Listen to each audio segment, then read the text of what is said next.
Don Bosco comes with an empty hat to feed hundreds of hungry boys, and he's approaching the most notorious miser in the region.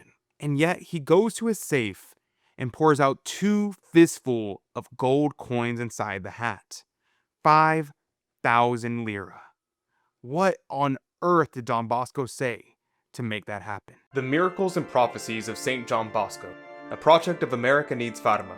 I'm your host, Adrian Fonseca. Subscribe for new episodes every Monday, Wednesday, and Friday. Welcome to the Miracles and Prophecies of St. John Bosco. I'm Adrian Fonseca. These videos exist to share timeless wisdom from St. John Bosco that can inspire you to grow closer to Christ and Our Lady. Today's story is about what happens when you're at your absolute end of your rope with no money, no options, and no human solution in sight. And you decide to trust God anyway. If you've ever felt like the numbers just don't add up, this one's for you. But first, let me take you back to Turin, where Don Bosco is staring down an impossible debt. When Don Bosco returned to Turin, he wasn't dealing with a minor setback. There was a real debt that he owed to contractors, and it threatened everything that he built for those boys. His response wasn't to slow down. He didn't start turning boys away or treating those young souls as numbers on a ledger. God had entrusted them to his care, so he kept going. He welcomed more boys, not fewer. Some at reduced cost, some at half price, and some entirely free. And he trusted that God would provide. And that's when a young cleric named Francis Dalmasio offered a suggestion. He was already planning to visit his uncle who lived near Turin, and he knew of an elderly priest in that area, a man of considerable wealth. He proposed that they stop in and call on him during the visit. Now, here's what you need to understand about this priest. He was well off, that much was known, but he also carried a reputation that followed him everywhere. He did not part with his money. Not generously, not easily, not for anyone. The word that attached itself to his name was miser. Imagine that. You're buried in debt, responsible for hundreds of boys, and your best opportunity is a priest famous for holding on to every coin that he ever earned. But Don Bosco agreed to go. And when they arrived, the priest was genuinely glad to receive Don Bosco. They sat down together. Don Bosco didn't beg. He didn't describe the suffering of the children or try to appeal to pity. Instead, he spoke about paradise, about God's rewards, about what generosity actually means from the perspective of eternity.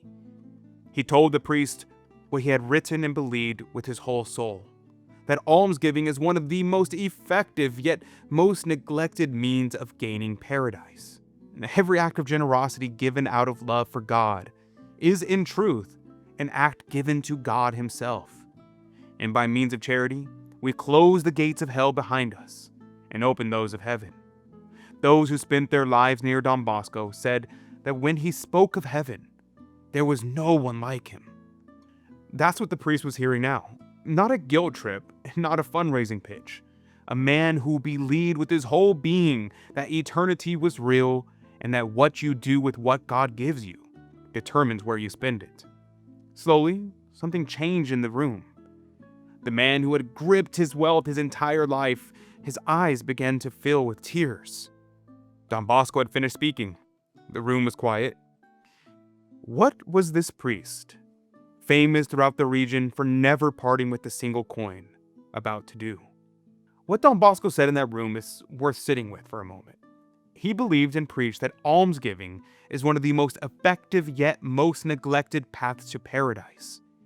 He walked into the room of that known miser and said it without hesitation. Those words moved a man's heart in a way that nothing else had in decades. Now, these videos exist because people choose to support them, people who decide, like that old priest, to give something toward something greater than themselves. And when you become a monthly promoter of St. John Bosco, you're participating in spreading these lost lessons. And you receive real graces in return.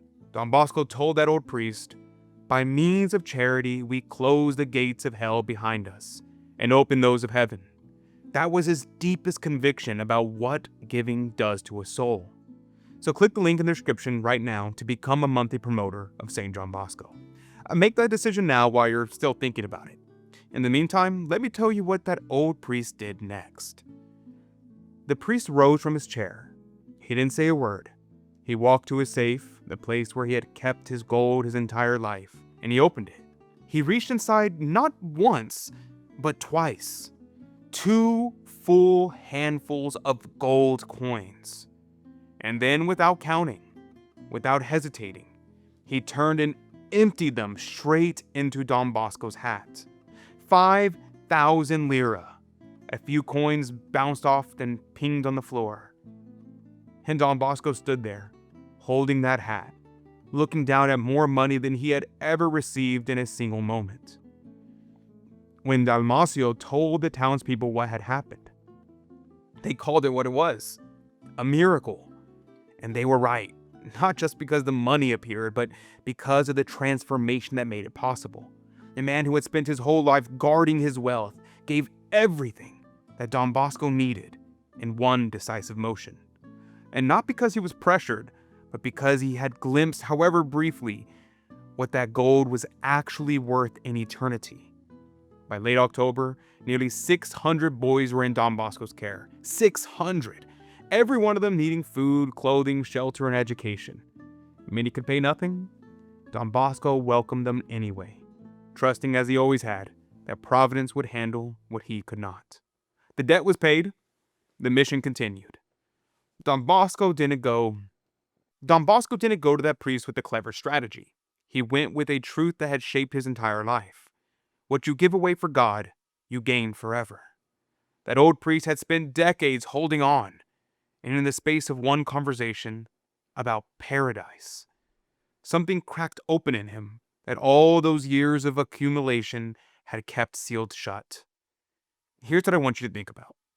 What is it that you're gripping tightly right now? It doesn't have to be money. Maybe it's time, energy, a decision that you've been putting off because the giving feels too costly. Maybe it's a generosity that you keep meaning to act on and keep waiting for the right moment. Don Bosco's words in that room weren't a formula. They were simply true. God sees every act of generosity offered out of love for him. The poor boys of Turin, that was Christ. And when the old priest finally saw it, he couldn't reach for the coins fast enough. You don't have to have 5,000 lira sitting in a safe, but you have something. And the question Don Bosco would ask you today is simple. Are you holding it as yours, or are you ready to offer it as his? And before you go, watch Providence Will Take Care of It, the day Don Bosco risked everything. It picks up exactly where today's story leaves off. Another moment when Don Bosco had nothing but his trust in God. And what happened when that was enough? So click the video on your screen right now. St. John Bosco, pray for us. May God bless you, and Mary Immaculate keep you under her mantle. God love you.